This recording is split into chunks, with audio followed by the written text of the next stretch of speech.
You guys wanted me to do this, so I'm gonna start building this cigar box violin. Here's the box. It's nice on the inside. Has all this like trim and stuff.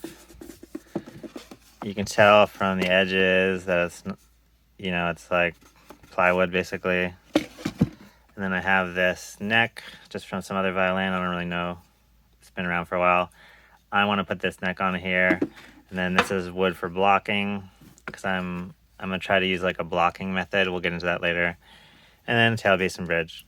The most important part is to get the string length right so that your fingers feel like they're going in the right place when you're playing a normal full-size violin, which this is. This is what a normal violin size looks like.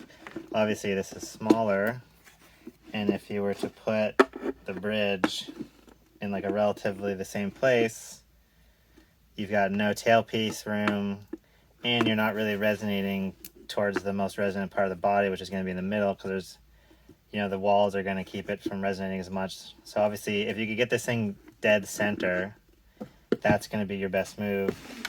So that puts it more like this, right? Maybe around here.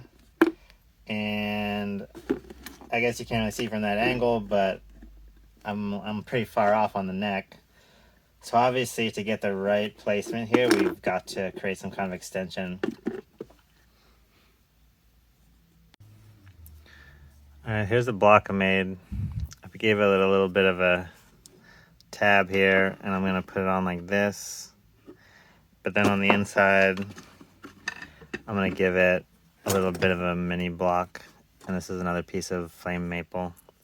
Usually blocks are spruce, but in this case, I'm just going to mark this off. In this case, I want to have the full strength to make this smaller little block. And so I'll put two of these on, one on each end. So here's my blocks. They go there. I cut this piece because I want to turn it into a bass bar. And I probably want to put that like there. I don't want to mess with the graphic too much because it's cool looking. So I'll just give this some kind of arbitrary bass bar like shape. It's really just, I don't know, I really just want to do it because I'm not putting any other support here. I would like to do this just to make sure it doesn't cave in.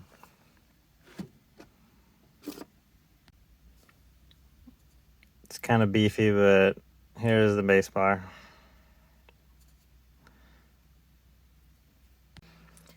I want the bass bar to contact the wood directly, so I'm peeling away this part of the sticker, and that way I'll glue it straight in.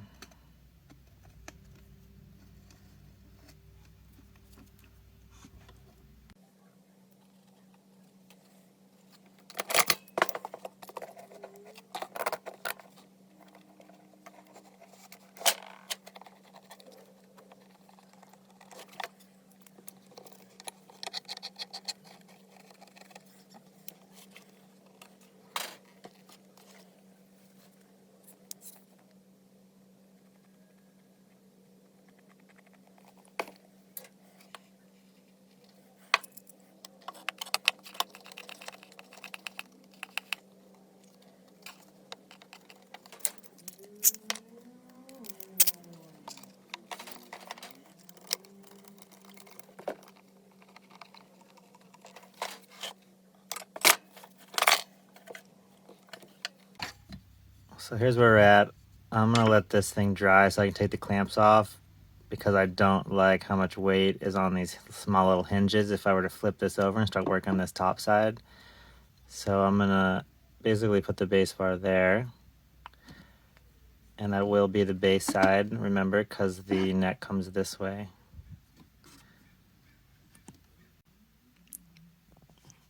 I just set the bass bar. All right, you ready for some math? Check this out. The neck is about 140 centimeters.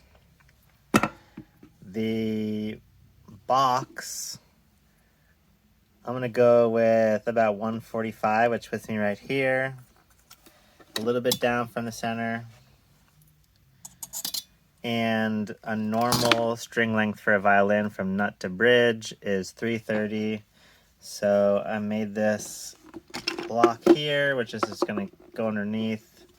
And the size of this is actually 50, and then I'll set the neck in here. I'll take maybe like 5 millimeters of space on the end of the block there, and that will, I did the math here, my 50, that gives me the 5 extra, so I'll end up with 330 in the end once the neck is fit. And if it's just slightly off, no big deal. The bridge just, you know, moves a few centimeters to accommodate that.